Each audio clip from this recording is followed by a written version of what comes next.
Okay. Whew. Alrighty.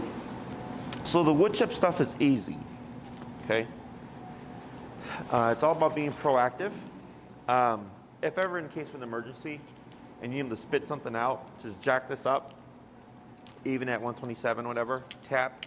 Because what can happen for some dogs, if you're too low and you start remoting them, it speeds them up. Yeah. Okay. So what I'll do is, and then just tap and they'll yelp. It's very unpleasant, but it's either emergency surgery or a moment of very unpleasant response. So are you recommending that parents in our situation or owners in our situation should have the collar on him a lot?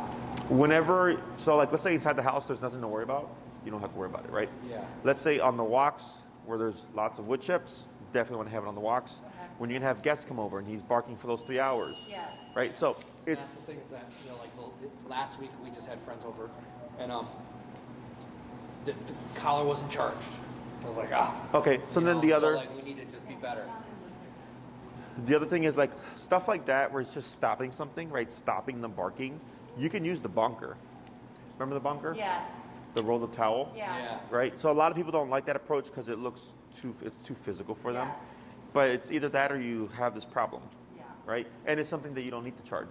True. So if this, and because so inside the home, when it's just don't do that, it's just aversive. That's what aversives are for. Okay, so I was raised old school. I was spanked if I didn't do my homework, if I talked back, if I didn't do my chores, or if I left without permission. Spanking for everything. Yeah. One consequence for a multitude of behaviors. Same thing for this guy. If he's barking, technically if he's picking stuff up off the ground, you can do that too. But who's going to carry a towel with them, right?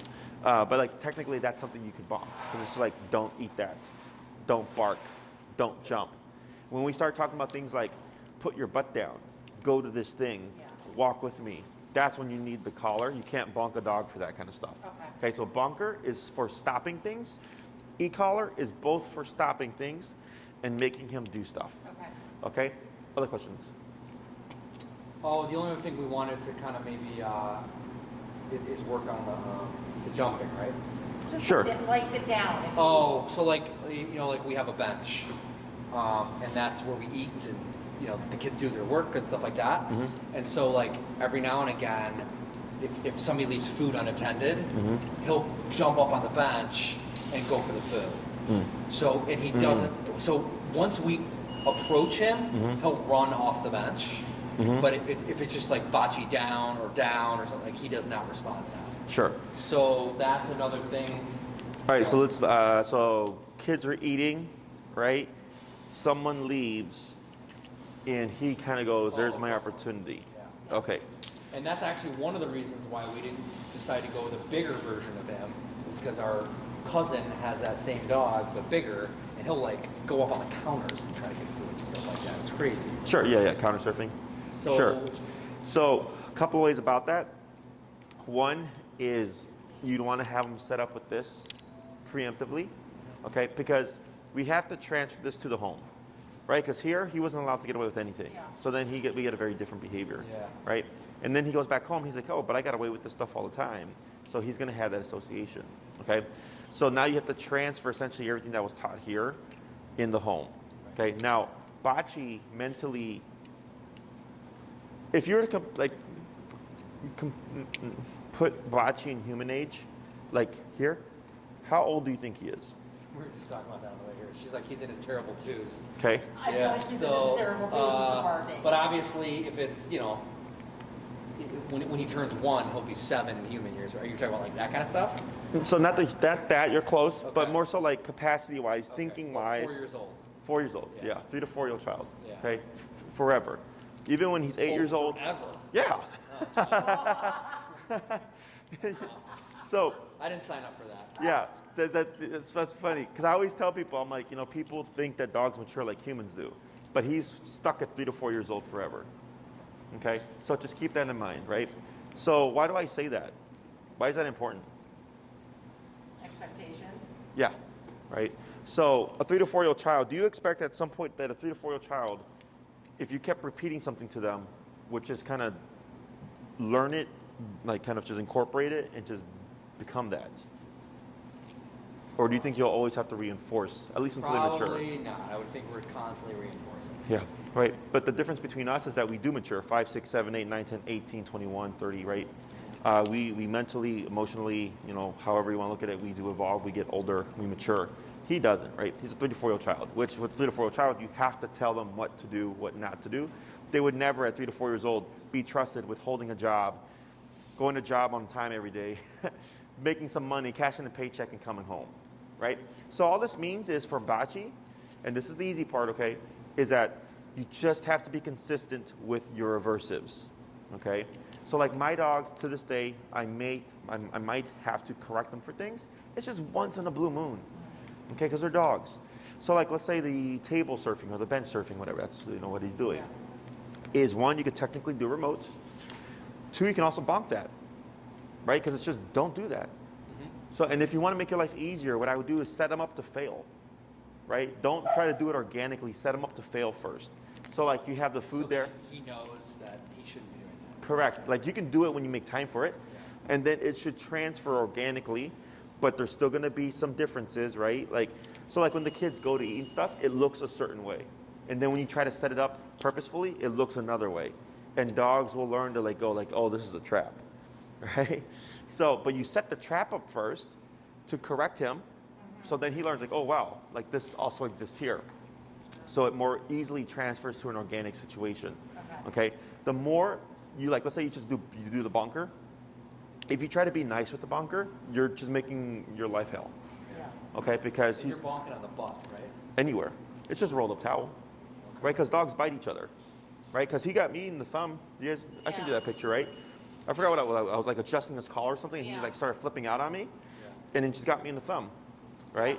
And I mean, I don't take it personally, right? I was like, I don't like to get the dog out of here. Yeah. And there's some people that are like that, but I'm like, yeah, you're a dog. That's how you handle your problems. So then, when you're bonking them, you're essentially just biting them back. It's just a rolled up towel. Yeah. So you can't have hesitation.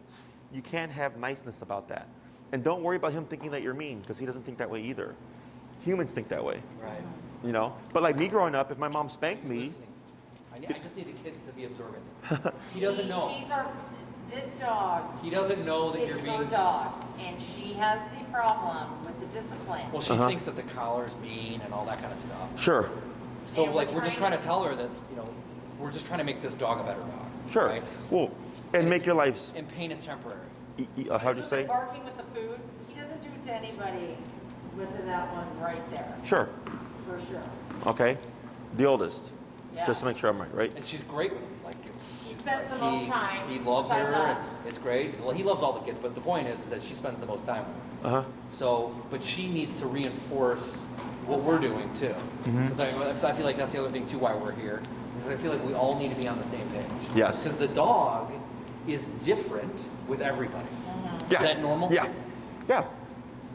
Think about it this way. But should we all be different with him? I guess is the question. No, consistent. That's the thing. I think that's the other side. And you're not going to get that, to be honest with you, because you have children, Yeah.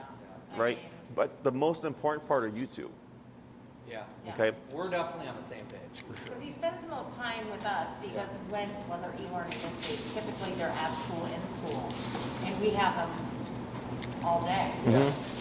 Raji said a little more. So let me see here. Whoops, sorry. That was 19. That's why I don't like using this color. 11. Let's go down a little bit. 6. 9. There we go. Boom. You see how you just... You already lost her. See, she sees that and she freaks out. He's fine. Yeah. Okay, you look like you're about to break. So here, just to show, this is a dog bite. Yeah. Okay.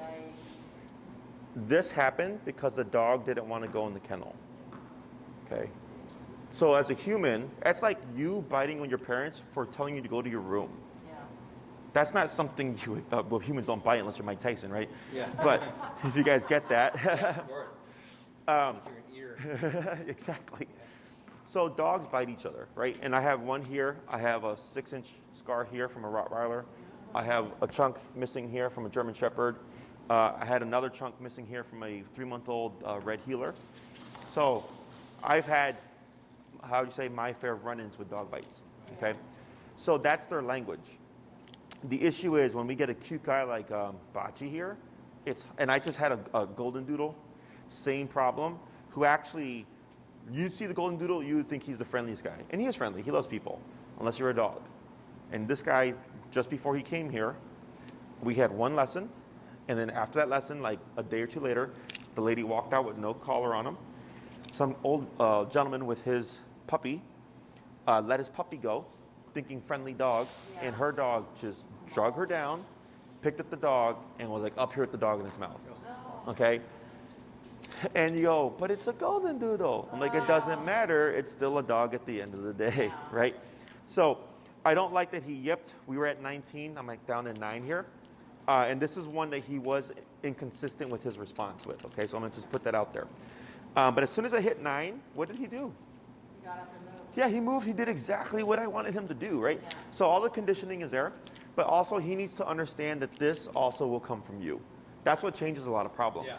Okay, because we haven't had that yet, and it's okay. Like, shit happens. Excuse me, sorry. Yeah. Sorry, kids. Please, don't listen to me. Don't worry about that. Okay. We're no better. Okay. So, any behavior stuff, okay? Jumping, barking, counter surfing, bench surfing, all that stuff within the home that you just don't want him to do, you can theoretically just bonk him. Okay, you're just biting him. It's a rolled up towel. He's not going to hate you. He's not going to think you're mean. You're just talking his language. Now, if you bonk him and he's like, man, whatever, this doesn't faze me, then you didn't bonk hard enough. Because that's the other thing, is people feel bad, right? Because it's physical. It's you actively bonking your dog. And I sent the videos on that, correct? Mm-hmm. Yeah. And did you get to watch them? Mm-hmm. Did you see how hard that guy bonked that puppy? Yes. Yes, right? And the puppy came back still for the treat, and then people go like, oh, the puppy is scared. And go, no, that puppy is now cautious. Yeah. Okay, because another dog would bite that dog or puppy, no problem. But humans have the problem. Yeah. Okay, so it's part of the process. So what we're gonna do here is there's a couple of ways of going about this. 1, bonker. Bonk all the stuff you don't want. 2, e-collar. Oh, you see him like starting to sneak over towards the bench. You don't even need to be right next to him. You can just tap him and stop him from across the house, right? I think that's kind of where we need to at least start. Yes. Now the problem with that is it can make you collar dependent, and that's what I'm trying to avoid. Okay, because then when the collar is off, think of this as a cop and a cop and a collar. Oh, you guys drive, right? You've been on the expressway. Do you go the speed limit? Do you do? No. But if you see a squad car, what happens? You slow down because you don't want consequence. This is the consequence. Cop and a collar. Okay. So just like with people, because people always think about this, they're like, well, or talk about this, is like, Jesse, the dog should just know better by now because I've been training him for 2 months. I'm like, not even humans do that. Humans push things all the time when it comes to like little things like that, right? But as soon as they see the cop car, all of a sudden they remember how to go to speed limit, right? So here, same thing for Bocce. You can definitely use this to get that groundwork in, okay? And if you start doing the obedience and discipline on a regular basis, it actually is supposed to work as a bigger picture. Because if you're walking with Bocce in a nice structured heel like we've taught, and he's being remoted, every now and then, it keeps discipline in the brain. So it should indirectly affect behavior within the home, because that's usually an unregulated dog. A lot of times when I get those things in the home, I go, that's a dog that has no structure. So a lot of times just structure by itself will fix it. If it doesn't, no big deal. You have the bonker, you have this to correct them. There's a lot of options, okay? So there's no mixed messages if we bonk him because I'll be honest with you, when we have people over, I'm more inclined to put the collar on them because I don't know people's feelings. I'm not sensitive, so if I do the bonk, that wouldn't bother me, but I don't know my guess if they'd look at that and be like, oh my God, what the hell is she doing? So is that bad that... No, because they're both we're aversives. changing it up? Okay. Because it's an aversive. Okay. Okay, now if you were to do water bottle, can of pennies, bonker, scolding, clapping, 4 of those 5 aversives do nothing. Got it. They're just sounds. I clap, I yell, I shake pennies, or the water bottle, which is just water bottle, right? So the only effective one would be the bonker. That would create a consistency. Because he's like, what correction am I going to get today? Right? He's going to gamble it. So if you were to ask me, Jesse, would you rather be sprayed by a water bottle or get bit in the hand? Yeah. I'm going to pick the water bottle, right? Because it's not an aversive. So same thing for the dog. That's just stuff that soft people have created to address dogs, which doesn't work. So that's fine. The other thing is your house, your rules. Like it comes up with clients who are like, Jesse, like my parents will come over, which is a hard one. and they like ignore all the stuff that I've done with my dog. And I'm like, then I don't either one, invite my parents over, or two, you're gonna listen to me, this is my house, I pay the rent, not you, right? And people have a hard time with that. Yeah. So, not my place to speak, like I said, your house, your rules, but that's perfectly fine, because, and that's the other thing about e-collar, is you can correct without like it looking bad. You just press a button, right? And then right now, if I tapped Bocce at 9 in your home, and it stopped the behavior, perfect. Yeah. Like that's how we want it to work. Yeah. Okay? Yeah, we definitely need to do that and get better at that too. So just for my clarification, putting it on it, so do I sit him down, put it on, or he's in whatever position, I start at 5, nothing happens, I move it up 2 ticks until he physically moves somewhere? Okay, so So how do you know the right level? we have 3 levels. We have connection, perception, working. Okay? Connection is you would see a twitch, but Bocce would do nothing. Okay. Okay, so if he's staring at a dog and he's twitching, but nothing's happening, that's connection. Okay? Perception would be the twitch and then kind of like just like a real subtle, like what was that?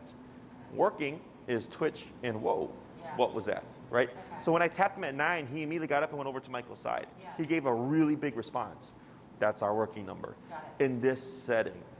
Okay, so like if your guest comes over, maybe it's one of the kid's friends or something, and he's super excited because he loves this kid, 9 actually might not faze him because his excitement level for whoever that guest is more than what 9 can stop. Okay, so yeah, so there's different levels of this, which is what makes it really versatile. The other thing is, once you get a range, so once you start applying this now, okay, let's say when you walk Bocce, you use this. You will find, as you walk with him, when you hit 25, for example, you'll go like, wow, every time I hit 25, Bocce is perfect for the rest of the walk, right? So why would I go 5 to 25 every day? I would just start at 25 then, right? If for 1 week you use this and you're like, man, 25, Bocce is just amazing and I barely touched this. What was it at when he? 19. 19. But this collar with Bocce has been inconsistent. Okay, that's, yeah. So yours, you shouldn't have that issue. Yours also is this is meant for a larger dog. Yours is meant for a smaller dog, right? That's meant for Bocce size. So that has lower output. You might find you have a higher number, okay? So once you start using it, it's really logical. Once you start to see it working, okay? Other questions? Honestly, on the way over here when we were talking about what we're going to be doing, like if we could figure out a way to just stop the barking, honestly, because that just When does the barking happen? So mainly it happens when he's bored and like nobody's paying attention to him. Sure. Okay? So if I'm just standing in the kitchen, I don't know, I feel like it's a little bit of the witching hour though. When is the witching It's hour? like 4 to 5. well, yeah, because and honestly, during that time, he's spent the majority of the day kind of chilling out because I'm working, she's working. We're not like paying attention to him as much. Mm-hmm. The kids come home from school at 3 o'clock. Mm-hmm. It's like game on. Dog goes nuts. That's when he's barking until like dinnerish is on and off and stuff like that. But I notice it mostly because he's bored and wants somebody to play with. So like if the kids are all standing around and they're eating a snack in the kitchen or they're like talking on the phone or they're talking with us or whatever and he's not being paid attention to, he will bark. Mm-hmm. Or if he's hungry, we notice that he's starting to do that too. Do you guys free feed or do you put No, it's structured 3 times a day. How old is he now? He is 10 months. Okay, so one you can At 1 we go down to 2, right? you could be down to 2 already. Or wait, he's 8, a little over 8 months. Yeah, because at March 6 months, 22nd is his birthday, so yeah. at 6 months I put them down to 2 times, and this is personal preference. And that a year I personally put them down to 1. A lot of people keep the 2. Well, you know, our vet told us, what did that guy say? It's so funny, we haven't even met the vet because we got him during COVID. We've only dropped off outside. Mm-hmm. No idea who this person even is. What was the one you recommended to us? Wrigleyville. Oh, that's a new place. Yeah, because it was over in your area. Oh, Yeah. yeah. And they told us to go down to 2 at 1. That's weird. No, because he's not going to get any bigger. He's done growing.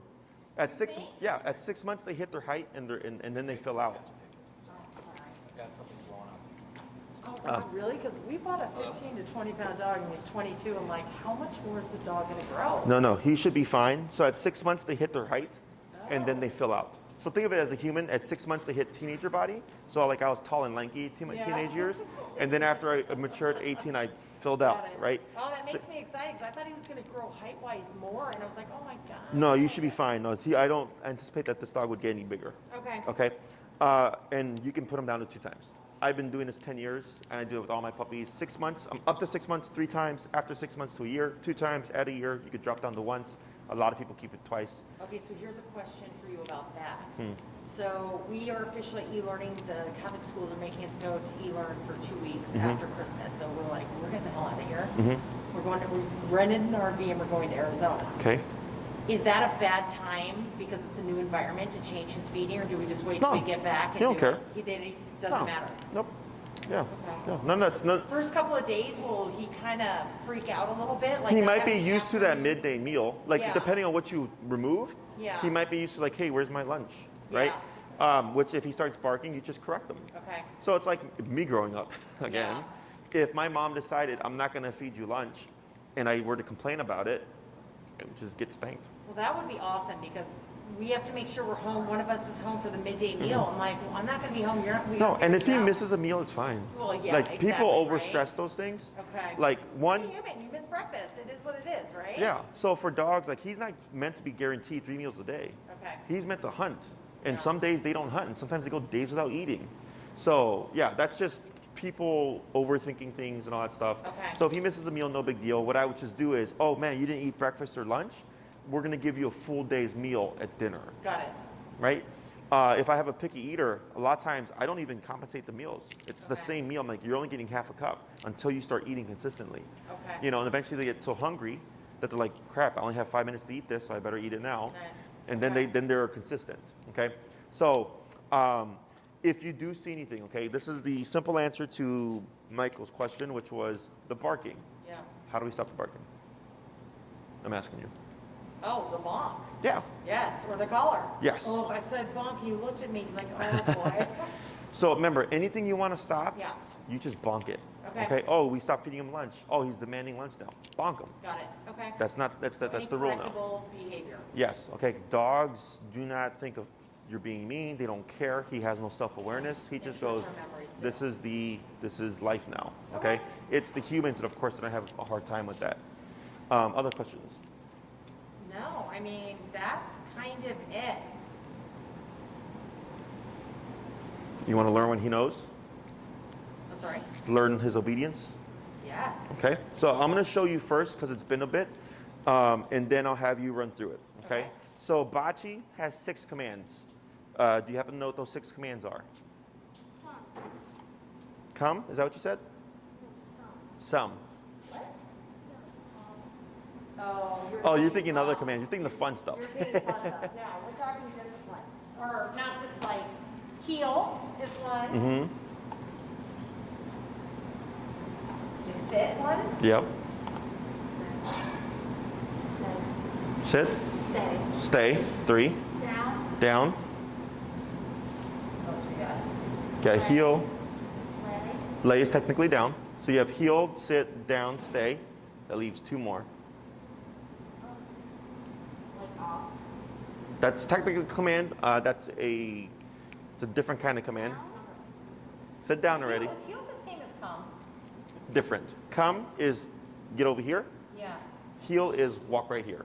Got it. Okay, Oh, so see, I think that's what I was getting confused. Yeah, a lot of people do confuse that because some Okay. trainers do teach it that way. Okay. So the last 2 you're missing is stay in place. I'm sorry, come in place. Oh. Okay, Oh, so- please, that's right. Yeah, this thing, right? So I'm going to demonstrate these commands. Can we change it if we want to say like home or whatever? Does Yeah, it matter? yeah. Okay. Just when you go back home to start doing this stuff, Okay. you would have to like tell him home, tap or whatever, Yeah. and lead him to the area. So then he starts to transition it.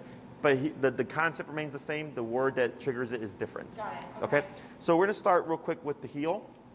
The heel is actually one of the most important commands, especially with what you're dealing with, because it can actually indirectly address everything you just complained about. Okay. Okay. The reason why heel is important is because it's structured. So when you walk Bocce, is he like just kind of doing his thing and all over the place? Yeah, he doesn't really pull. He'll walk pretty close to us unless he's got his business to go do. Okay. So we want to make this strict. When you cue the word heel, it means to walk with me, and then you'd want to release him with the word break. Break. To let, break is the release command. So then he can do his business. Okay. So if I put Bocce in the heel, and we're walking, his job is to be right next to me like this. Okay. Now, when I come to a stop, he should automatically do this. Okay, so he knows you because he doesn't do that with us. Yeah. Okay. So here, just that relationship, right? Because Yeah. Michael asked earlier, like, can he behave differently with each person? I said yes. Absolutely. Okay. So here's proof, right? Oh, I'm with Yeah. Jesse. Jesse doesn't play games. I remember everything I was taught, right? Because he knows there's consequence here. Yeah. This is normal. So for Bocce, when he's in the heel, his job is to walk at your left side, okay? And there's a little bit more to it. He wouldn't be allowed to stop to pee or poop when he decides. Okay. You decide, okay? Because, and I understand, like, people say, well, Jesse, I'm walking my puppy to go potty. And I go, that's fine. But then you wouldn't say heel, because heel means walk with me and nothing else. No sniffing the ground, no picking wood chips off the ground, no peeing and pooping when you want. Tap, tap, tap, tap.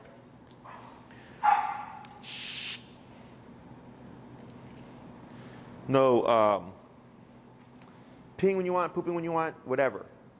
You're working. So like right now I'm working, right? I'm not drinking a beer, I'm not smoking a cigarette, I'm not on the phone. I'm working for you. You've paid for my time. After this, however, I do whatever I want. I'm off the clock, okay? So for Bocce here, he's on the clock, and while he's on the clock, his job is to perform that task that he was taught, okay? So then right now, we were stopped, he was sitting, and he decided to like move over closer to you guys. So I moved and tapped him on 9, wasn't really effective, I bumped it to 10, okay? And now I'm back, he's back on the clock again, okay? I didn't repeat the command, I just moved away from him, remoted, until he came in close again, put his butt down, and then I continued to have my conversation. Okay, questions so far? No. So, when we do the heel, you want to cue the heel word first, heel, and then you move forward with your left leg. Okay, heel, left leg. The reason why we do this is because dogs have a wider peripheral range than we do. You see how he keeps looking at me? See how he keeps glancing this way, right? Because now he's worried about me more than he's worried about you.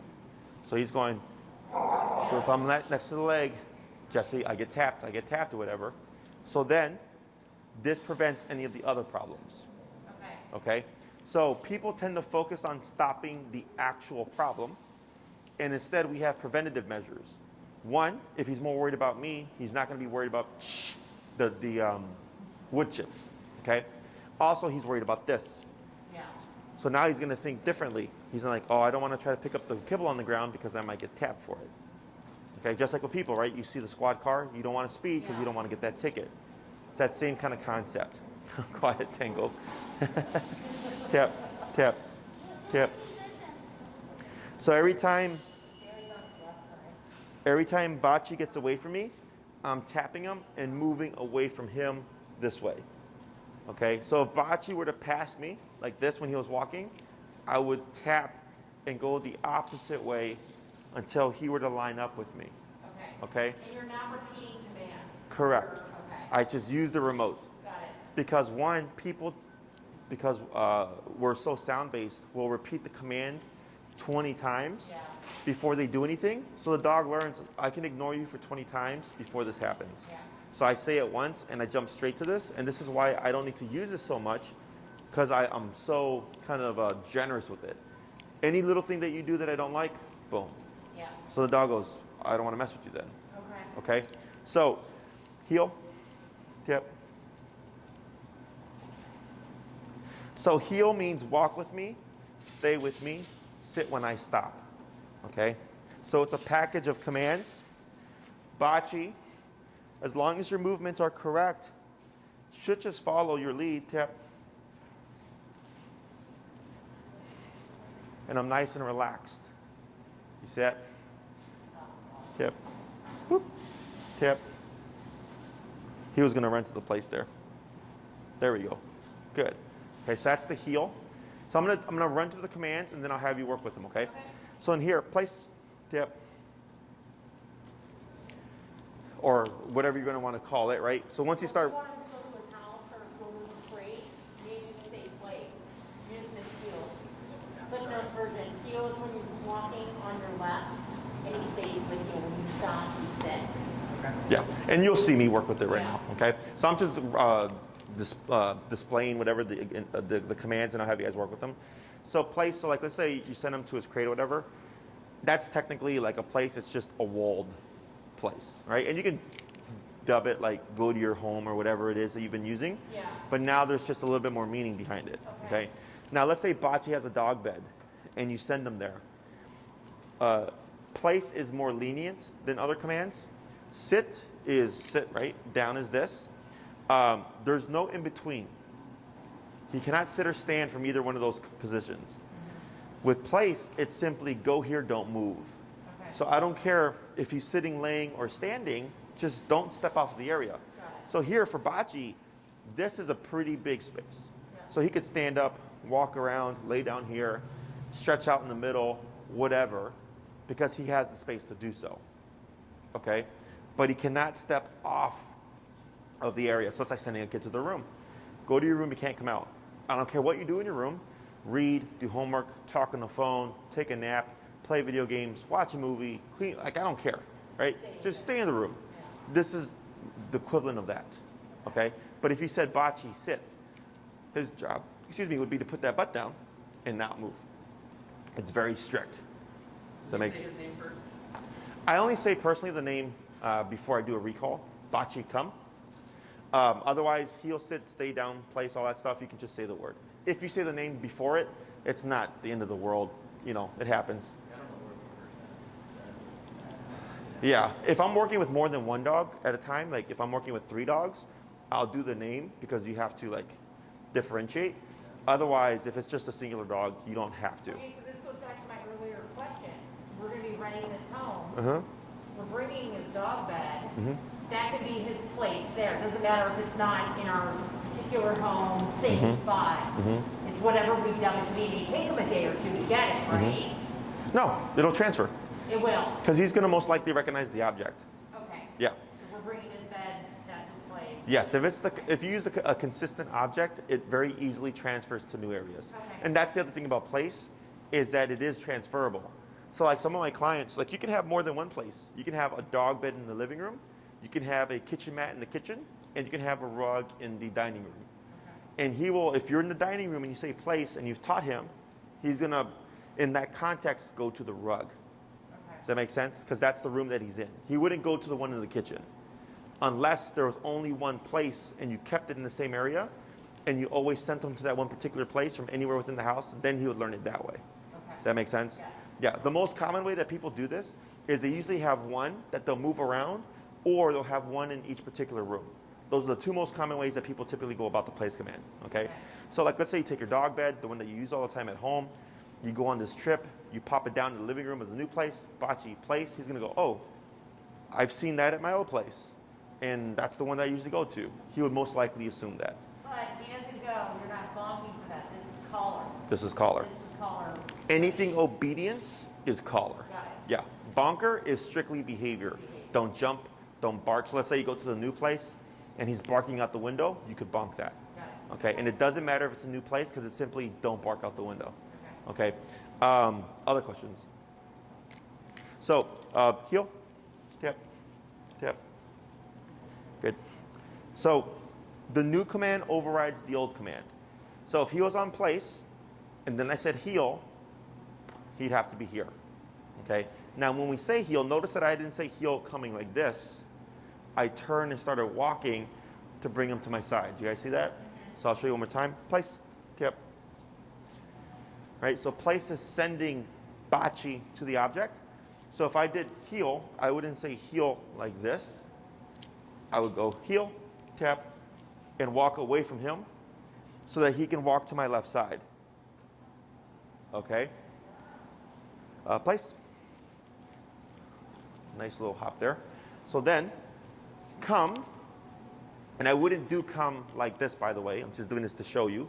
And that's a big one for us because when go to get the dog. We have 2 baby gates set up. And when we get the kids from school, we'll walk toward the front door and we'll leave the gate open and we'll say, come, and he doesn't come. And then we try to get him, we'll start to run and it becomes a chasing game. Another thing he started doing recently, when he comes in the house from going out, we have like 4 stairs to come up to the main level. He used to just run right up, and now he'll just sit right by the front door. We're like, come, and he just doesn't come. Sure. Okay. But in his defense, that little area that he's laying is heated, so he's actually probably laying there. Just super comfortable. Yeah. Sure. Which He's like, I'm laying on a heated floor. What do you want me to do? Sure. But, And that can very much likely be it. He's too comfortable, right? But getting out of the house when we're standing by the door, because that's where he keeps his leash. yeah, He's got to walk through a dining room, and it's like, come, and he won't come. Hey, Bree, for Tangle. Yeah, so what you do here is we actually, no, it's up already, right? The long leash The long stuff. leash. Yeah, so that is actually how you want to practice the recall Okay. to transfer that over to you, okay? Because, like, humans typically think if my dog knows how to sit, right, and this person has trained the dog to sit, I should be able to say the same thing and the dog will just do it. And it actually doesn't work that way. For simpler things, it does and it can more often than not. But things for like the recall, he's thinking like, oh sure, you called me, but you've never remoted me, so why do I have to? Whereas here, he's been remoted by all of us that he's like, okay, I have to. Does that make sense?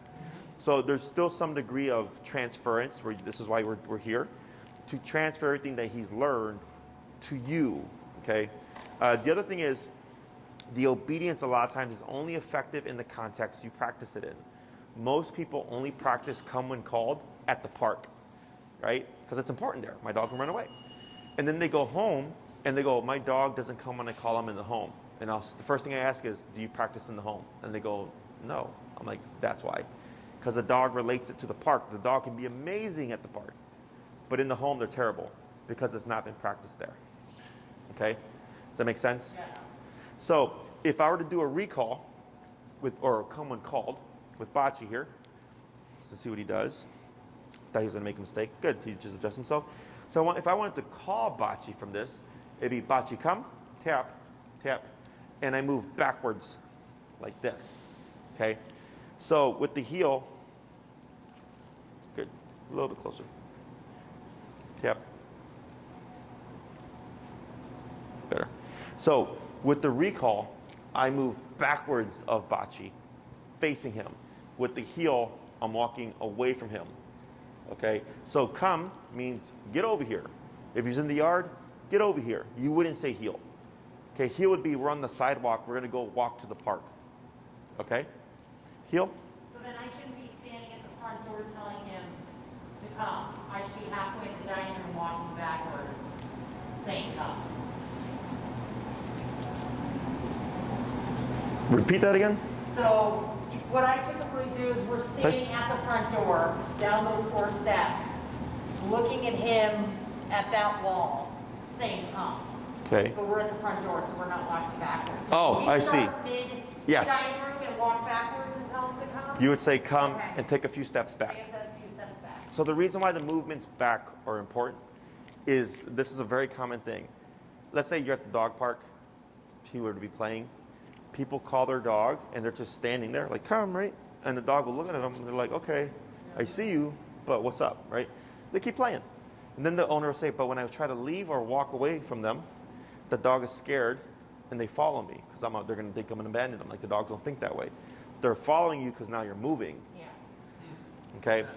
Yeah. So when you say come and that movement backwards is to give Bocce something to attach to. Okay? Now, keep this in mind. Let's say Bocce were to be on the warm floor. He's comfortable. Bocce come. If he doesn't come, it's not because you did anything wrong. It's because he's comfortable. Okay? So it's like with the kids. Right? Like me growing up, I could be playing video games. My mom like, Jesse, like, wash the dishes. Okay, Mom. And I completely don't even remember her telling me to wash the dishes. Because I'm so in tune to that, right? So same thing for these guys. If they're too comfortable and you give them a command, if they don't respond, it's most likely because they're too comfortable. Okay, so what I always tell my clients is it's all about consistency. if I see Bocce, no collar, nothing, and I go, if I call him, I'm pretty sure he's not going to come to me, I don't call him. Because now if you call him and if he doesn't come to you, he's learned he can ignore the command. Instead, I just go and grab the dog. I completely avoid that problem.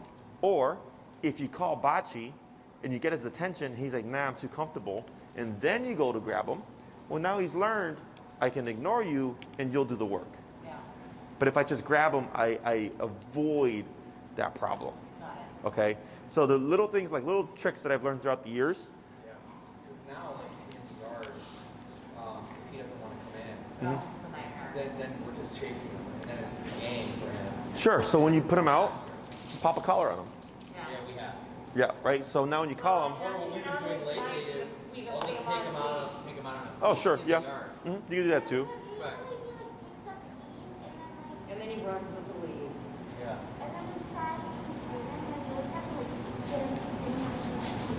Yeah, we're giving him a treat to get him back in the house. Sure. So- And then the other thing with that is like, and I'm not opposed to food, but like if he's learning, if I do this and stay away from you, I can get I'm something gonna get out it. of you. Right, and that's what I'm thinking is going to happen, but it's like after 20 minutes and it's 20 degrees out. Right.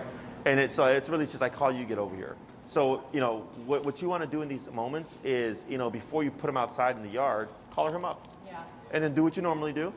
And like if he likes picking up leaves that you don't want him to pick up and you're inside the home because it's too cold, you can correct them. You don't have to be outside with them. Right? You have this. You just have to pay attention to him. Now do be mindful though, because people a lot of times will say like, I put my dog out in the yard and then I go inside and I don't watch them and then they dig a hole in the yard. Right? Because no one's watching them. Just like with the kids.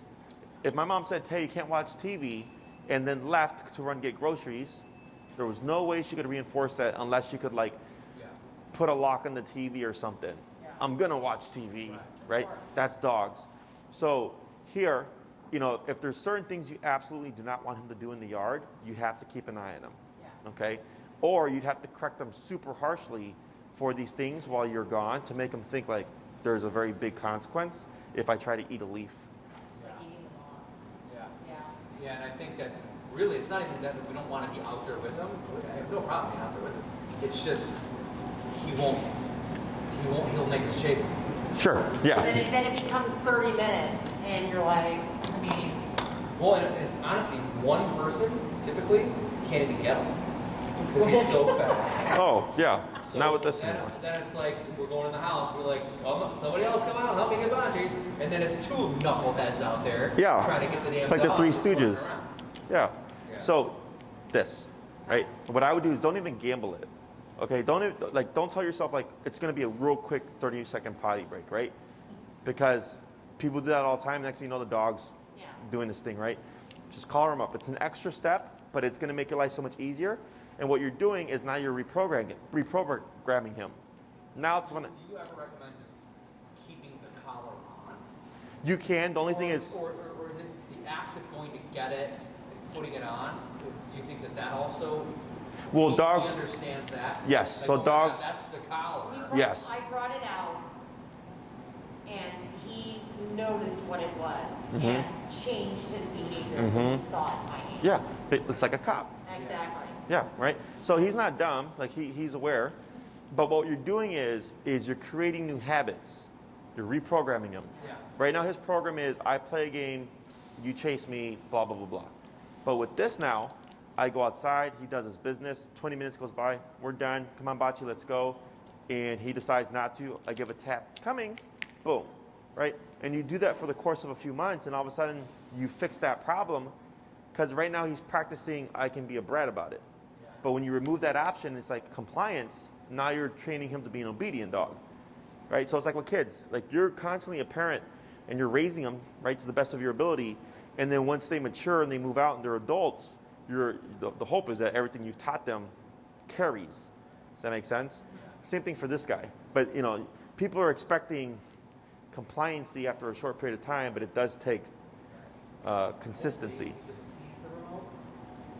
He knows. Yeah. That's very optimistic. Well, I mean, that usually yields, a shock, right? Yeah, well, I mean, the dogs, and I always recommend don't threaten your dog just correct them. Yeah. Because people will do that, right? Yeah. They'll show this to the dog, and the dog will stop instead of just remoting them. Because when I just remote stuff, this is why my dogs, once in a blue moon, do I ever have to touch this. Because in the beginning, I remoted for everything. Yeah. So the dogs are like, all right, well, if dad doesn't mess around, we just better be compliant, right? And then unless life throws me like a random like firework, because my dogs hate fireworks, and that's totally different. They're getting scared. I still have control. Yeah. Okay, so everybody wants like the kind of the easiest, which this is the easiest in my opinion way of addressing dogs, but it's still work to some degree.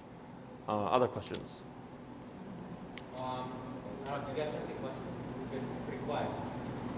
Anything you'd like to change that he does? Well, yeah. Yeah, he does. He nips. He nips a little her. bit, but he nips her. Yes. It's the way But- she plays with him in his defense, because she plays rough and, Anything for you, buddy? Sure. I mean, now's your time to speak up. Okay. So with her, the nipping, what's the play like? Rough play? it's rough play. Yeah, well, and also she'll like run and then jump on the couch. And then he jumps on And the then he couch. runs and jumps on the couch, and then he just pounces on her. Okay. Usually it's playful, but every now and again he'll Well, cross. you just catch the two. Yeah, he'll cross the line and he'll like try to bite. Sure. Yeah. Sure, yeah. So that's overstimulation, frustration, because that's how he plays. Like dogs bite each other when they play, right? So then if you want to regulate that, one of two things.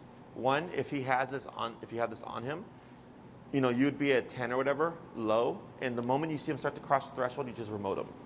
And what you're doing is like another dog would nip at him to bring him down, but the play can continue. It's just don't go that far. So like for me growing up, Letting him get that far. yeah, you're just toning them down. So like me, when I was growing up, I could play in the house. I just couldn't yell, right? If I started to get too loud, my mom said, take it outside. Okay, so same thing here. You can play, you can chase, you can jump on the couch, whatever. But the moment you start to put the mouth, we're gonna stop that. And he can learn that. He can learn, I can do all this craziness. I just can't put my mouth on you. Okay, that can be done. This is the most subtle way of doing it, because you can, on 10, real just gently, just like, nope, don't do that, right? You could also bonk it. But if you bonk it, it's such a harsh correction that you're probably gonna dip down on the play for him. And when you're doing this and you tap, you're not saying no. No. You're not doing any of that. No, because I think that's instinctual for people to do. yeah, because that's how we talk. Yeah. Because so if you say no, and then you tap him, for Bocce, technically he can put his mouth until you said no. Okay. When he puts his mouth on anybody and you just tap no warning, he thinks the act of putting his mouth causes this to happen. Okay, so what happens is if you say no, you're constantly saying no for things, because he can technically do it until he hears that word. But if he thinks this is automatic, that will stop the behavior itself. Okay, tiny little detail makes a big difference. Okay, so other questions? Who wants to go first? Jada. Yes. Go, because you have the hardest time with Yeah, the go. concept. Come on, honey. It's for the betterment of everything. All right, so here you have this button right here. This is the bumpy one. That's the one you're going to be pressing. Okay, there you go. There you go. All righty. So now what we're going to cover is the heel. So go ahead, when you hold your leash, I'm going to have you short. I'm going to have you grab it about here with your left hand, or there you go. Okay. So what you're going to do is you're going to say the word heel. And you're going to move forward with your left leg. I'm going to have you just walk straight down that way and then just straight back. Okay? Want me to start with my left leg? Correct. When you say heel, you move forward with your left leg. Okay? Heel back. Yep. There you go. And you're going to just walk down towards that wall.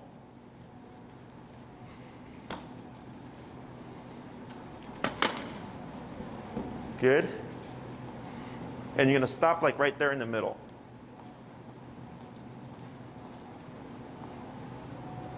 Good. Going to slow to a stop. Good. And then relax. Okay? So you see how Bocce was at your side the whole time? Don't need to do anything. Okay. Okay? So the only time when Bocce is in heel that you need to use the remote is when he gets ahead of you or away from you. Okay. So if you're walking with Bocce, he should be there. But let's say he sees some nice, delicious mulch right there, and he starts to pull to the side. You would tap him there, and that should bring Bocce back into that left leg. Okay?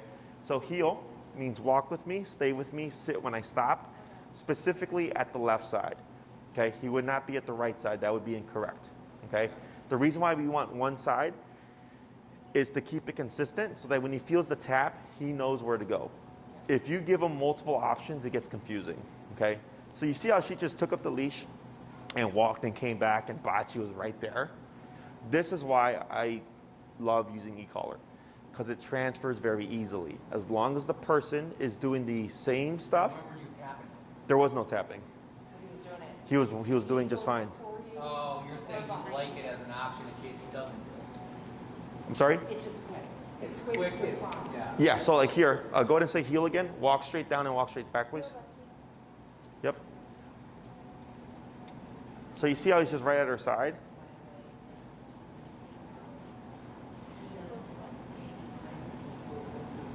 Then come to a stop again. Right? So yeah, that's where you would tap him, right? So here, there's a reason why Bocce went ahead of her, and we haven't covered this yet. But you see how walking down and coming back that way, he was just right there, right? That's how it's supposed to be. Okay. Let's try this. Let's switch the leash to your left hand and the remote to your right hand.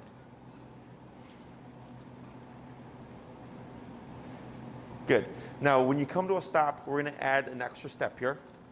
Is when you go heel, everything was good. Is when you come to a stop, what I'm going to have you do is slow down and then stop, okay? If Bocce starts to walk ahead of you still, you're going to turn immediately like this to the right, and you're going to tap on that button to line him up with you, Yes. okay? Heel, forward. Well, no, she actually presses that button. Okay, now turn. Yep. Now slow here. Slower. Now stop. Tap. Tap. You should tap because you should Tap. sit. She's tapping it. I'm going to have you tap and pull up on your leash. Tip. Right there, and then relax. Good. Okay. So here, when you slow down and you stopped, he stopped with you because you're communicating now. So the last one that you did, because it was an abrupt stop, Okay. Bocce kept going. Do you drive? All right, no. You don't drive? So when we drive, if you just drop, if you stop abruptly, what would happen? Skip a little bit. And what else? Person behind you. Oh, it's gonna hit you. Yeah, it's gonna hit you, right? It's too abrupt. No warning. Exactly. So here, when you slow down, it's very similar to pumping the brakes for driving. Okay? Now, when you walk, go ahead and relax that left arm, like that, okay? So when you walk with Bocce, we don't want to be like this because you're already creating tension, and that can actually promote pulling, okay? When you're walking with Bocce, it should be a nice, relaxed leash, and you're nice and relaxed yourself. It should never feel like a chore of like, I gotta restrain my dog because they're pulling all over the place. That creates more problems, okay? So what we're gonna do again is you're gonna say heel, walk, turn, and when you come to, I'm gonna have you go towards the wall. Before you turn this way, you're gonna slow down and then start your turn, pick up your pace, and then slow down again to a stop, okay? So heel. So first, you go heel, forward. Yep, and relax your arm.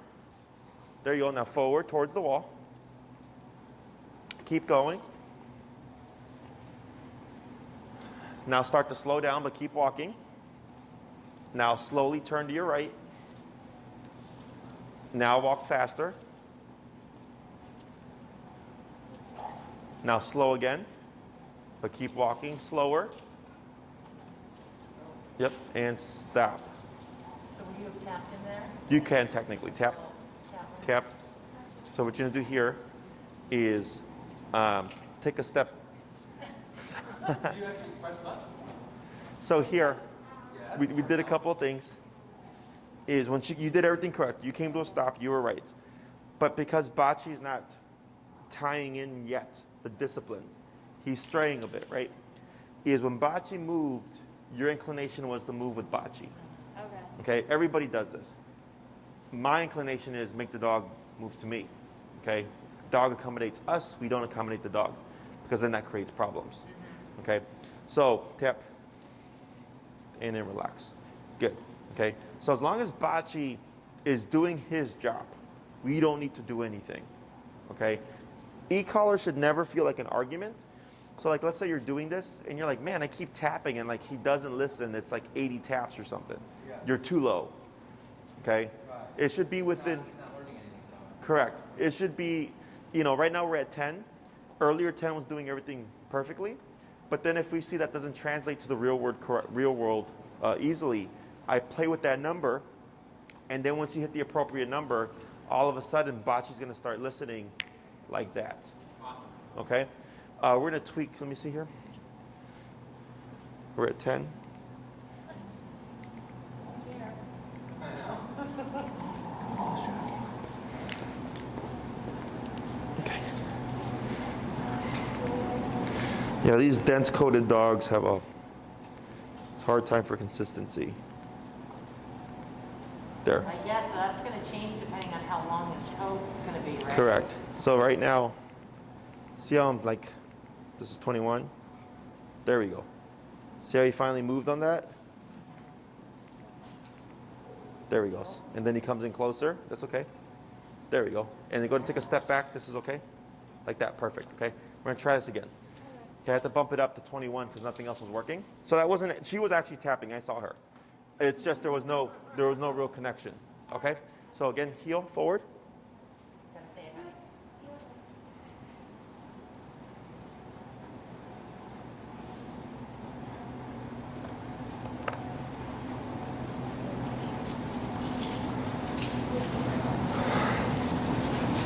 Good. Now slow. Slower. Stop. There we go. Good. So you see how he's more in sync now? But should she not have said sit? Correct. Oh, yeah. Yeah. I know, It's automatic. Natural. Yeah. But he should do it without you having to tell him. Correct. So heel means walk with me, stay with me, sit when I stop. Okay. It's okay. It's a tiny little thing. But yes, technically you wouldn't have to say sit. Tap. Wait a moment. See what he does. Stand. So now stand where you are. Don't move. Yep. Stay. Lightly pull to your left. Tap. Pull to your left. Pull, pull, pull. Tap. Yeah, he says tap, honey. Oh, Oh, let's see here. Tap. Okay. How many taps was that? 1 or 2? Okay, 1 moment. Wait 1 moment. Go down to 15. Using this dial. I'm going to go down to 15.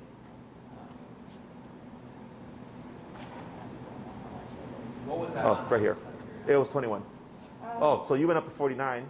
Don't want to do that. Trying to kill him? Just joking.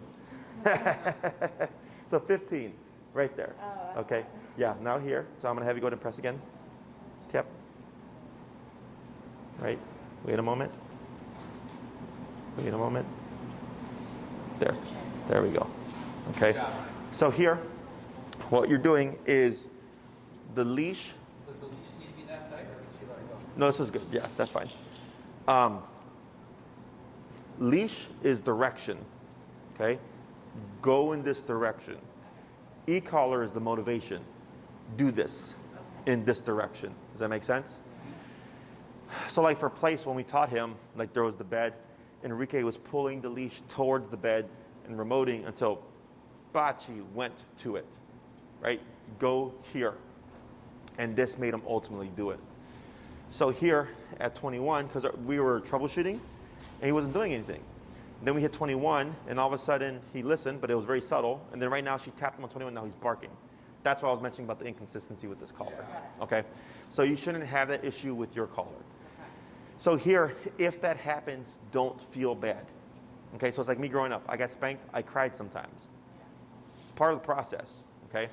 Now, if he's consistently yelping and all that stuff every time you remote him, we're probably too high. The only thing that you might see this, is sometimes the dog will do that to play you. It's like kids.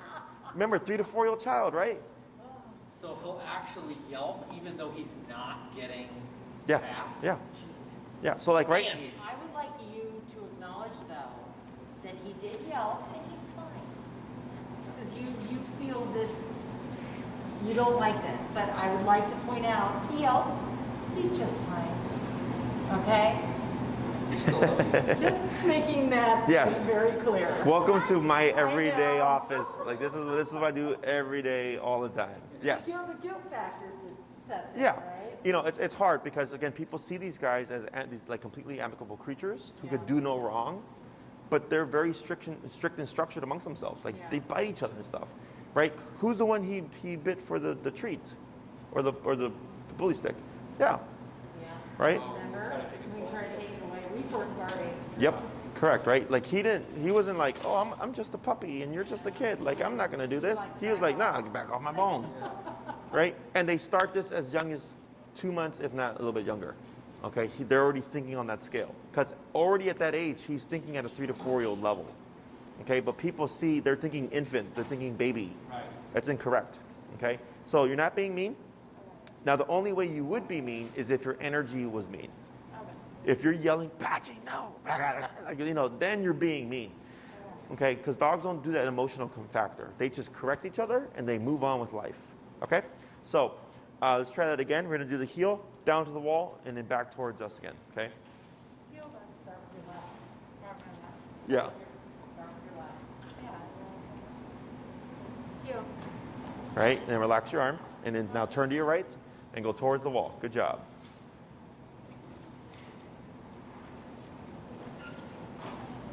Yep, now you're gonna slow the turn, right, good. Now slow down some more, slower, and stop. Okay, now here, up, and tap, there you go, and then relax. Good, okay. So if Bocce doesn't sit like automatically like he's supposed to, the way we enforce it is by tapping and pulling up. Those two things working together, okay? And eventually he's gonna go, oh wow, walking with you is like walking with Jesse and his staff. Okay? Questions? You know, Arizona's going to be a good time because it's warm there. Oh, so you can get out and start so doing we stuff. Do this and We'll do be this out with them all the outside. time. We can do it So in like, the yard. let's really do this in Arizona and train. Yeah, because they have like a big yard. Big yard. Well, it's walking outside the and we can do this street. all day with them. Okay. Every time you walk him. So my structure is 80% play to 20% work. Okay. So if it's an hour-long walk, 45 minutes, he's in a tight heel. 15 minutes, he's free to do his own thing. Okay. And the way you divide that up is is how you decide. So you can do 5-minute free time, 15-minute walk. Well, you know what's funny is that you say all that, right? And like, because we've only had him during COVID. COVID, yeah. So like when you talk about like walking him out and about in free time, we don't do any. When we're walking him, it's purely just walk, and then we'll let him like kind of air his legs out and stuff like that. But when the weather was nicer, but like we typically don't have a whole lot of like, personal interaction with other dogs and people because Well, that's not true. we tend to stay away for the most part, and Okay, we so- notice it even in other sites. Like I'll be walking down the street with Bocce, and another person will be walking down the street, and they'll go over to the other side just because they don't. Oh, are you serious? Yeah, Just but it's COVID. more COVID. You know what I mean? And we've only had him during COVID. So the only time he ever plays with other dogs is when we go pick up the kids from Pick up school, the kids at and school. people come with their dogs. Oh, sure. That's So, it. but we don't go to a dog park. We don't do any of that stuff. Sure. Never have. Gotcha. And I don't know when we would ever consider doing that right now, but Well, and then it's going to become winter, and I mean, it's Yeah. got Yeah, I mean, it's kind of like the way of, Look at it yeah. spring of next year. I mean, so the only play he gets is when we take him in the yard. Gotcha. Our yard, because it's fenced off and it's, we're in the privacy of our own yard. So. Sure, gotcha. which actually leads me to another question with him. Again, we go and pick up the kids, and we let him interact with other dogs, but anything we want to correct, it's just tap. Yes. He's doing that we don't want it, because we'll walk and he might try to jump on somebody, and we kind of pull him back, but that's just a tap if he's going for somebody, right? Right, because like let's say he's in a heel, right? Yeah. And you're walking and like he sees someone he knows and he goes to say hi. His reference point is, oh, we're in heel. I'm supposed to be next to that left leg. Okay? Or let's say he's free, he's on his own time, and he's like, oh, Dad, right? It's technically you would just remote him and that would stop the jumping. Okay, but if he's free, technically he can do that. You're just trying to teach him that it's not allowed. Do you repeat the heel? No, well, only when you go from stationary to motion. Okay, so like right now, I'm sorry, what's your name again? Jada. Jada? Jada? Yeah. Okay. Jada here, when she was walking with Bocce, when she went from stopped to movement, is when she would say heel. But if she's already in the heel and like turning, for example, you wouldn't say heel there because you're still moving. Yeah. Okay, so like if you're walking, you hit a red light, you stop, he's supposed to sit, you wait a moment, turns green, That's heel. a reminder heel. That's, I mean, city living, every block, you know. Yes. You're stopping and waiting for a car. Correct. Every time you start that motion, it's the reminder of heel. Correct, right? So then here, like right now, she's been just standing there with him and he's not moved. That's how it's supposed to be, That's amazing. right? So if he were to move, she would just simply tap him, and what we should see is Bocce come into that left leg and put his butt down without any words. He's been conditioned. So the way dogs learn is by, or interpret the collar, is by how the world looks. Okay? So when you're in a heel with Bocce, right? So this is your leg. You're moving. The world looks very specific to Bocce right there, right? So if you come to a stop and he's over here, and you tap him, he's thinking, oh, I should be here. That's how he interprets that. Okay? So like if you're 30 feet from Bocce and you remote him and you've done the practice, the world looks different. Oh, right now the tap means to come to mom or dad and he should move towards you. Okay? So questions about that? No, not Okay. Who does the most walking with him? really. Probably Us too. two, and then I'm probably third. Please. You guys keep me No, but Luca, you should definitely do this because you walk him a lot. So why don't you get up and take a run with him? You want to try it? Yes. Yes, So it's going to yes. good, right? And you're going to just hand the leash, yep. All right, buddy. So what you're going to do here is go ahead and put that leash in your left hand and then the remote in your right hand. Yeah, you're going to flip it around. Leash in the left hand, remote in the right hand. I want to feel how tight this is. Oh, it's real snug. So it is. Yeah. Okay, I- 'Cause I he's- was not putting it on nearly tight enough. It should not be wiggling around. Okay. Okay, so here, go ahead and turn this way and tap. Good, now, I'm sorry, you're going to press this bumpy one right there, that one, okay? Now relax your arm, like that, okay? Now go ahead and stand still, good. You're going to say heel, and you're going to move forward to your left leg, okay?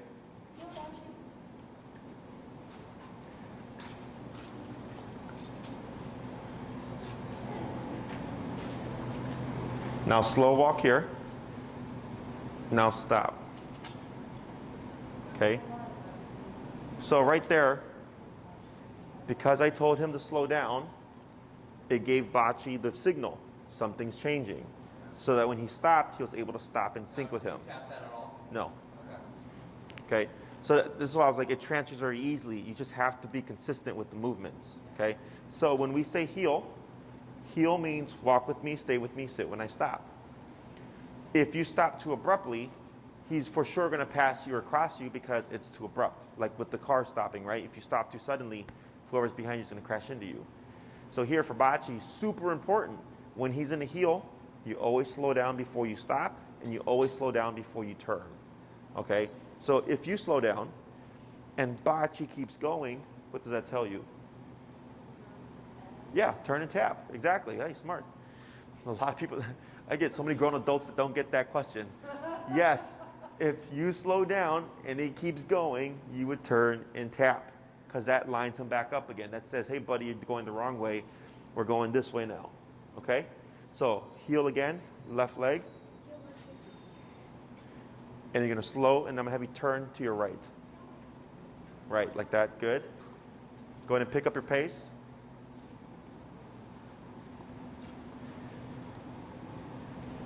Now slow, and then turn again. Relax your left arm. There you go. Now slower, and stop. Okay, now here, tap. Wait a moment, like that. Okay? So right there, Bocce, for whatever reason, forgot to sit.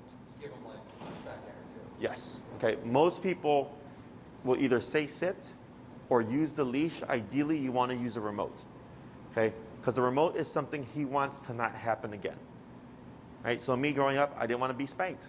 So I changed my behavior to avoid spankings. So you wouldn't do tap and pull up? You can, but I always want to make sure the tap. Because the tap he's going to want to avoid. So what you would see is over time, he just starts sitting by himself with no tap because he doesn't want to be tapped. Just like me growing up. I did my homework and I...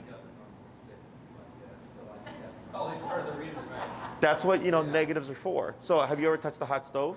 Yeah. Would you do it again? No, right? Because there was an aversive to that. It made you alter your behavior. Same thing for Bocce here, right? If I come to a stop and you don't put that butt down, this little negative thing's going to happen. So he's like, all right, well, I don't want that to happen, so I'm going to make sure I put my butt down. Does that make sense? Yeah. Yeah. So negatives can be a motivator too. Negative experiences can, as for people, alter our decisions. Same thing for dogs, okay? But when it comes to teaching something, we have to shape it. So that's why in that first video we made for you way back when Bocce first came, we call that the explanatory sessions, because we want people to understand how this works. Most people think, oh, I just say sit and I press the button, the dog should just do it like a remote control. Oh, no. We have to condition the dog to learn, how does this turn off? Remember that picture, right? So when Luca, right? When Luca came to a stop on Bocce, right? Bocce standing, the world looks different with Luca here as a reference. When he tapped, he goes, oh, my picture is supposed to look like this, okay? That's why he was able to figure that out. So this is what we call conditioning, okay? Questions? So here, so the heel is simple,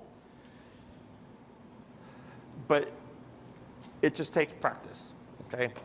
The next thing we have is the place command. So like let's say Bocce, you have guests come over and he's being a brat with your guests. Sending him here and not having him move for, a couple hours, however long you want him to be here for, is what you could use, okay? So I'm going to have you say the word place and take one step towards here, okay? Like that. Okay. So he cued the word and did one movement towards the placemat here to just get momentum. So can we do that technically with this crate now? Technically, yes. You would have to, first when you go home, is, crate or whatever word you're going to use and remote Bocce to go there. Okay. So if you review the video that Enrique made originally, he explains that, okay? He already has a concept, but we need to transfer it to the crate. Yeah. Correct. Okay? We either call it place, we call it go home. Or... Yeah, you can say go home, whatever you want. Just make sure it's consistent. Yeah. Always Okay? has to be it. Now, if he has a dog bed and you want to make it easier, place, and because he already knows what the context of place, and then it's the same idea. It's just different object. Okay? But don't go home thinking place and he's going to just run to the bed in the home because it's different. Okay? So here, go ahead and say heel, and you're going to turn to your right and walk down towards the wall. Heel watching.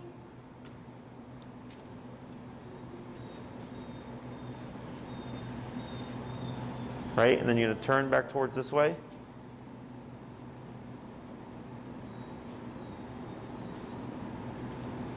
Good job, right? And then heel again. Now here he's probably going to assume this, so turn, tap. Yeah, good. So here, because Bocce was assuming, oh, you're going to send me the place again, right? Is if Bocce gets ahead, you would simply turn and tap the other direction, okay? Now come in, stand where you are, tap. Right? See how you move so quickly? On your remote, we're going to go down a little bit. So here, you're going to bring this down. We're going to go down to 12, okay? Because that movement was a little too jumpy. That was 16, okay? So here, I'm going to have you say heel, and you're going to stop here, okay? If Bocce starts to go, you're going to just turn and tap going the other way, okay? Heel. Nothing here because he sat, right? Place. Place watching. Like that. Very good. Okay, now keep the leash and you're going to walk in a circle around the placemat. Okay? He's going to stay put.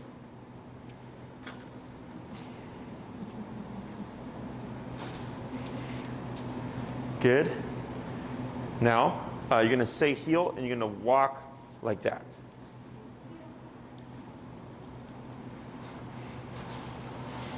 Good. You're going to come back towards this way, and I'm going to have you stop like here. All right, so another thing that he knows is stay. So the only time we use the word stay is if Bocce's already in position, okay? So what command is Bocce in? Heel. Heel. Okay, that was a trick question. Yeah. He's in heel, because that's the last thing you said, right?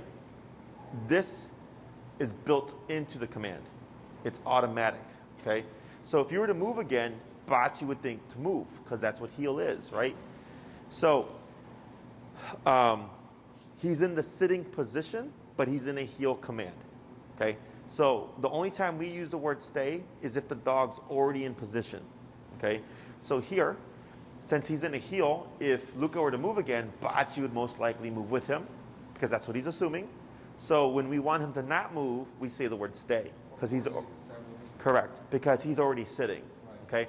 So what you're going to do here, Luca, is you're just going to go like this, and you're going to say stay with your left hand, okay? Stay.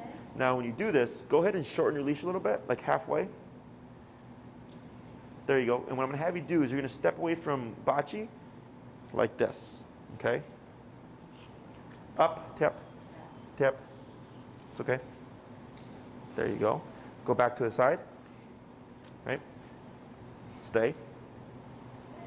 And then slowly with that right leg like that. Okay? So here, because we were by the placemat, he's assuming we're going to send again. So as soon as he moved, he goes, oh, I'm just going to go here. So then he corrected him, repositioned him, just gave the command again as a reminder. And the reason why this time we did the right leg is in advanced training, left leg means walk with me, right leg means don't move. Okay? So remember that perception thing, right? If I see the leg closest to me moving, I move. If I see the leg furthest of me moving, I don't move. Okay? So here, heel. There you go. And then just walk. And then heel initiates the walk with me. Good. Now go ahead and slow down to a stop. Right there. Good. You see how close Bocce is, right? That's how it's supposed to look. Yeah. You're going to give the stay again. The left hand stay. Okay? And then move away slowly with that right leg. Yeah. Yeah, so he said left leg to right leg. Do you see that? So now, you're going to just slowly walk in a circle around Bocce, okay?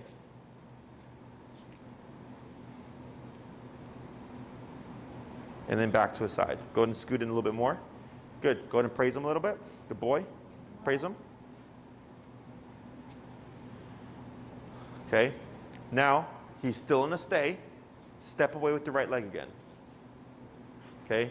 And then walk around in a circle again.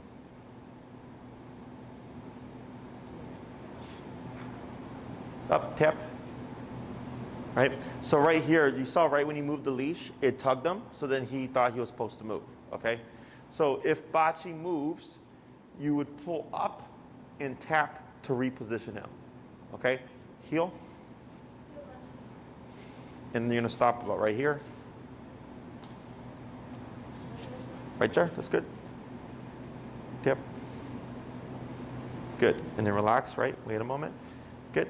Now you see how, now here, lightly pull up on your leash. Tap. And relax. Good. So if we come to a stop, Bocce's not allowed to lay down because that's not a part of the heel. Okay? It's an auto sit. So here, if he's getting tired or whatever and he starts to lay down, most people don't do anything because he's not doing anything bad, right? But he's breaking the command. So we have to reinforce that because heel is walk with me, stay with me, sit when I stop, not lay down when I stop. Okay, so we want to make sure that we're strict with that because if you let that slide and he can lay down whenever he wants, then he can pee on pee on anything he wants, jump on anybody he wants. It starts to lead to other problems. Okay, go ahead and say place. Place, Bocce. Yep, and tap. Place. There he goes, like that. Okay, go ahead and walk in a circle around the placemat.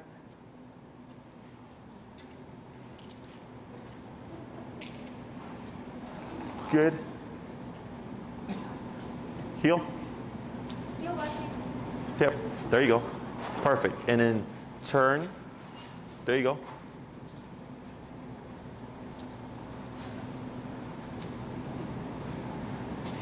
That's okay. Now go ahead and do the stay. Do they need to deepen their voices a little bit? No, they're fine. Because the remote does that for them. So even if they say, sit, Bocce, right? Yeah. And he gets remoted, Isn't the kind of directness of it help too? I mean, it can, but honestly, like, so they don't care about the tone of your voice. That's the next 6 more sessions. Even if the voice is high pitched, but the consequence is there, he's going to respect that. Okay, that's why I was like, remote is so versatile because it can compensate even for soft energies as long as they're willing to do the levels. Okay, so now you're going to give Bocce that stay. You're going to give Bocce that stay. You're going to pivot out with that right leg. So stay. Right leg, step away. Tap. There you go. Now start to walk around them.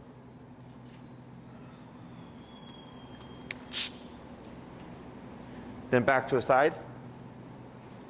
Good. Now here, place. Tap. Like that. Okay. Questions? Good stuff. No, love it. Okay. You guys have any questions? Next thing is down. Okay, so let me grab here, buddy. Let me show you. So we have 3 stationary commands. We have sit, place, and down. Okay, remember, sit and down are very strict. Do that and don't move from that. Whereas here is go there, don't move. Sit down, lay, stand, I don't care. Just don't move off, right? Break. So for Bocce here, sit. Okay, so that was a break, not a heel. Correct. That was a break. It was you could do whatever you want. Okay. Right? Is when we do the down, we usually put our foot like this, down. Okay? In the beginning, because we have to guide them. So we use downwards pressure on the neck with the hand pressure on the shoulders as we're remoting to guide them into that position. Okay?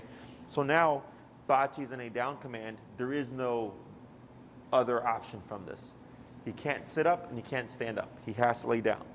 Now, I don't care if he lays down like this. I don't care if he lays down with his legs in the air, you know, whatever. I just care that he's in that position. I care about function, not aesthetic, okay? So if I tell Bocce down and he'll stay like this for 3 hours, that's what I care about, okay? So if he's got to make himself comfortable and roll on his side or roll on his back, I don't care. He just can't stand up, okay? Here, I don't need to say stay because it's implied. Lay down, don't move. Sit, put your butt down, don't move, right? Place, go there, don't move.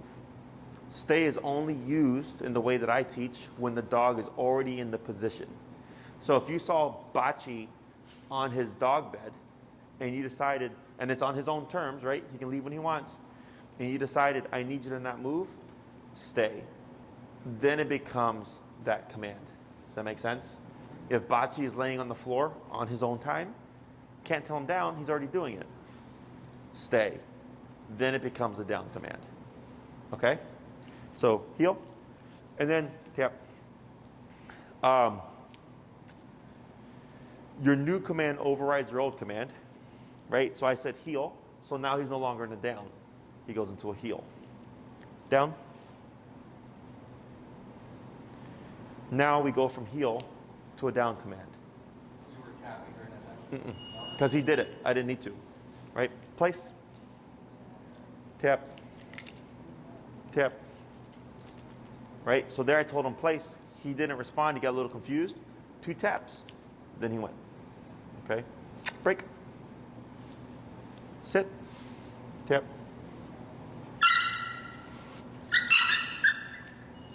This is him panicking. I only tapped once. Place.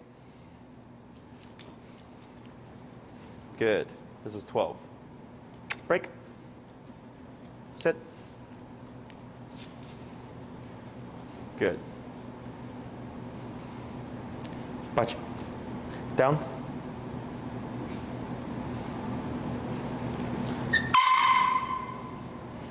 That's 1 tap at 12. Place. Good. So he's getting a little edgy. I'm going to go down to 9. Break. Good. Heel. Good. Down. Good. Sit. Tap. Good. You shouldn't have this problem with your collar, because this is what I said in the beginning. This one's inconsistent. Place. Good. But you see that little skedaddle in his energy there? It's because he's taking it seriously. Okay? So here, get it. I ran him through the other commands he has. So you have 6 in total, 7 if you include the break. Sit, stay down, come, place, heel. Okay, those are your functional working obedience commands. Those are the you need to do something when I say these words. Break is your release command from any one of those words. If Bocce is in a place and you decide you're done, break. If Bocce is in a heel and you decide you're done, break. If he's in a sit, break. Down, We are break. walking him. He does not sniff around When he's in heel. when he's in heel. So when we say break, then he can sniff around to go do his business. Mm-hmm. Okay. Or, let's say you start your walk, you don't say heel. He's free. He can do whatever he wants. The moment you say heel, he's now clocked in. Then you come to a stop, he sits first, then you would say break. So in terms of just temperament with him, Mm-hmm. being a city dog, do you walk out of your house, let him be free, sniff? Because it's pretty kind of immediate. Do you just let him be free, and then as soon as he does his business, keep walking, but then he's in a heel position? Yeah. You know, because you're trying to get the potty out, right? Yeah. So, there's no right or wrong. Okay. So you could, and my preference is I come out, break first, get it out the way, right? Yeah. Heel, we walk for 30 minutes, stop, break, 5 minutes. Yeah. Heel, walk back home, 30 minutes, stop, break for 5 minutes, and then inside. That's my structure. Or you can do break in the beginning, heel for an hour, back home, stop, break again. Yeah. If it's midday and you're like, yeah, he probably doesn't have to go, you can just jump right into the heel, Yeah. right? And at the very end, break. Let him have his potty break then, okay? So, but definitely like in the morning, anticipate that he's gonna have to go first, Yeah. right? Because like everybody has to go in the morning. Yeah. So same concept for the dog. Other than that, you can structure and divide your walks however you like. Well, in the morning, that's our easiest one because we don't walk him on the street. Because his first business, he pees.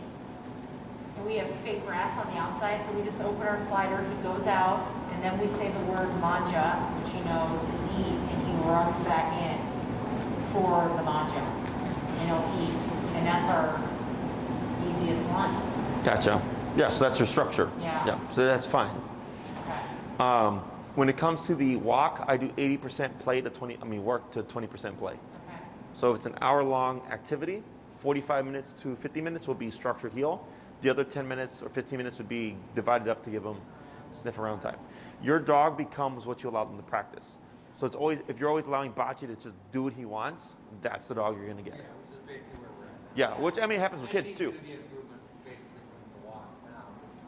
And the walks aren't bad. He just roams and sniffs, and sometimes he'll be right here, and sometimes if somebody catches his eye, Mm-hmm. he'll go and, you know, Right. So when he's in heel, it's strict. it's strict. If he's not in heel, I could care less. Yeah. But he still can't eat wood chips. Right? Like that rule's still like, even though he's on break time, you can still have rules. So it's like taking the kids to the playground. It's like, hey, you can run and scream your brains out, but you can't pick on other kids. Or you can't hit other kids, right? There's still rules in effect, even though this is your fun time. Yeah. Same thing for the dog, right? Even though he's on his own time with the leisurely stroll, and I could care less what he's doing during that time, because then people complain, where they go, Jesse, I don't need the dog in a tight heel. I just don't want him to pull me a whole lot. And I go, that's a gray area that makes things complicated. It's either your dog is pulling or not pulling, okay? So here, if you're walking with Bocce and you're like, oh man, I wish this walk was better, use your heel, Yeah, you know, exactly. and then reinforce it as well, because he'll only obey if you reinforce it. Okay, if you're just saying the word heel, there's no remote, there's no tapping, there's no consequence, you're going to disempower yourself. You know, so if my mom were to tell me, Jesse, you can't do that, and didn't follow up with like the aversive of spanking, doesn't mean anything. Yeah. And keep doing it, right? So that's what all this comes into play. And dogs are physical animals. They back up with biting. So if all you're doing is scolding, he's like, we bite each other, man. Like, you're yelling at me, no big deal, Yeah. right? I can deal with that any day. So that's where the remote comes into effect. Okay, other questions? So let me have you run him through, or actually, do you want to try, Michael? Well, it's fine. Honestly, I'd rather have the kids do it because No, you do. They're- You walk them 90% of the time too, so but go. they're walking him during the day without us. Uh-huh. So I would rather know that they know what they're doing. Okay. So here, going to hold your leash, and you're going to do that heel, and you're going to pivot out to the right again, and we're going to try going over that sit and down stuff, okay? Watching you. And tap, walk, tap, walk, walk, tap, keep moving, tap, tap, tap, keep moving, keep moving, keep moving, keep moving, keep moving, keep moving. There you go. Good.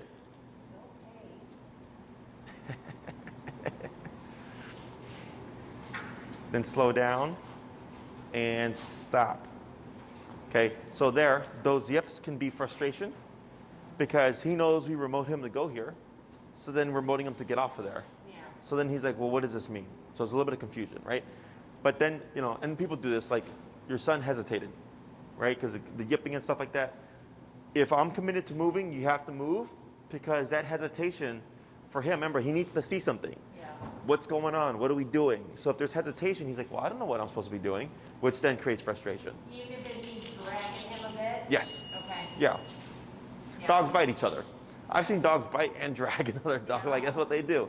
Even during play, in a non-aggressive fashion. Like, I've seen dogs grab another dog and just like drag them along, right?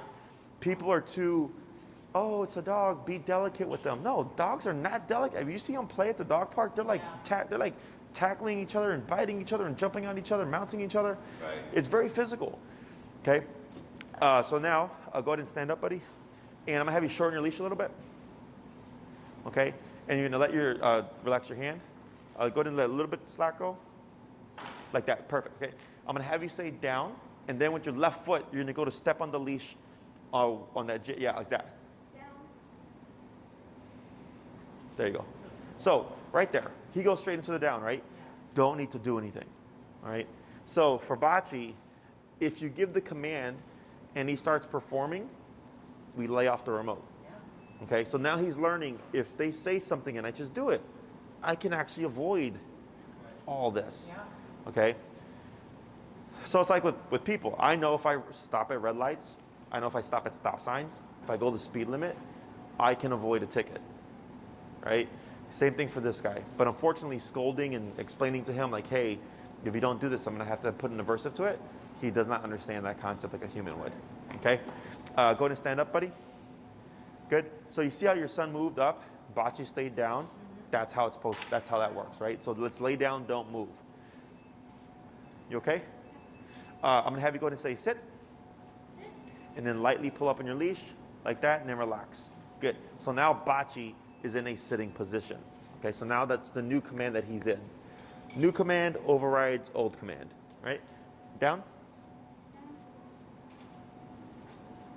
Wait a moment. Go ahead and step on your leash, put a little bit of pressure. There you go, step off. Good, okay? Now you're gonna say the word heel, and you're gonna just circle around and come back to a stop again, okay? Heel. Good. And slow down to a stop. Good. Now here, you're gonna say place and take a step towards this way, Place watching. right? A little bit more forward. There you go. Now he's on place, okay? And we wouldn't say sit or down here. Don't get that involved here, right? Whatever you want. Just stay within the perimeter, okay? Heel, walk away. Heel watching. There you go. Good. Good. Come slow turn. And stop. Up tap. There you go. Good. Stay. Stay. Step out with the right leg. Good. Go ahead and walk around them. Tap up on your leash, pull up on your leash, tap. There you go. Try to walk around them again. Good job. Good. Back to the side. Good. Down.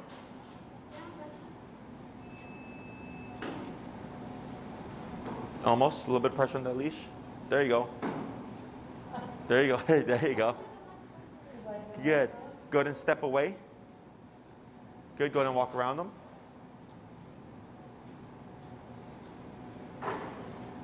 Very good. Back to the side. Good. Go ahead and shorten your leash a little bit. Okay. Sit. There you go. Relax. Good. Okay. Heel. Good. Yep. Going to walk past us here. Now turn. Turn. Tap. Keep moving. Tap. Keep walking. There you go. Now relax. Good. So you see how Bocce came back to his left side? So whenever he gets ahead, you're going to just do a 180 pivot to the immediate right and tap on the collar. Good. Stay. Step away. Walk around. Tap up. There you go. Now walk around.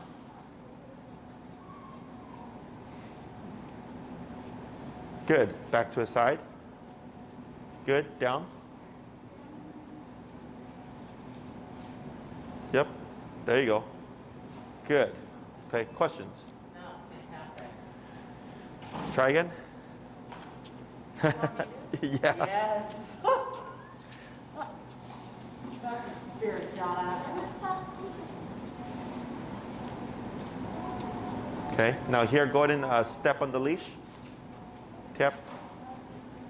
Tap. Yep. Now wait a moment. Now let your leash go slack, and then you're going to step on it with your left foot. Or yeah. There you go. Wait a moment. Go ahead and pull up on your leash a little bit so you can put more tension on his neck there. There you go. There you go. Right there. Okay. Now, here, Luca had Bocce, right? And then we swap handlers. And then he starts to get excited, right? Because now since we're transferring power, he's going, oh, I know you, and I get away with stuff. Yeah. Right? So that's where like everybody going through this stuff is important. So he starts to translate this to everybody. Okay? I don't know if you notice, so here, tap, tap, and then tap, step on the leash again, tap, tap, tap. Jana, put it on the inside of your foot, not the outside. So turn so that you're facing on the side, like that. Now step on it like this. The other way, coming from underneath. Put your legs through this way. Tap. Tap. There you go, right? So if Bocce breaks that position, we wouldn't repeat the down command. You just start tapping on that collar and step on the leash again to reinforce it. So then he's learning, if I break this position, there's an automatic correction. The only way to avoid it is not to get up, okay? Now, everything that we've covered today is what we call functional obedience. It's meant to work no matter the context.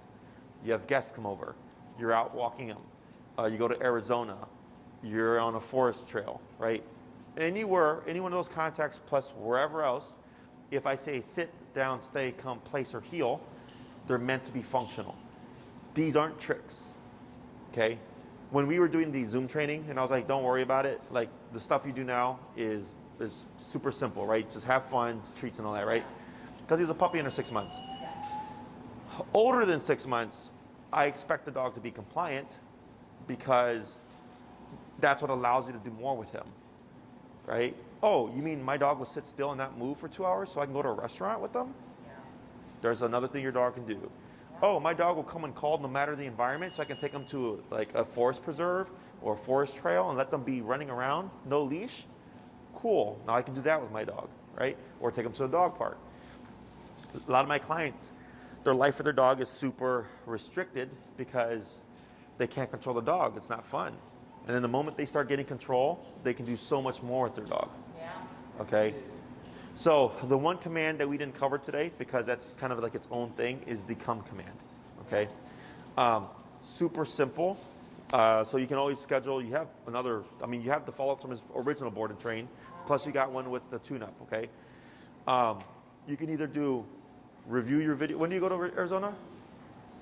31st. Of December. Gotcha. So and I leave the 28th. So I'm going to be gone to the 4th. Okay.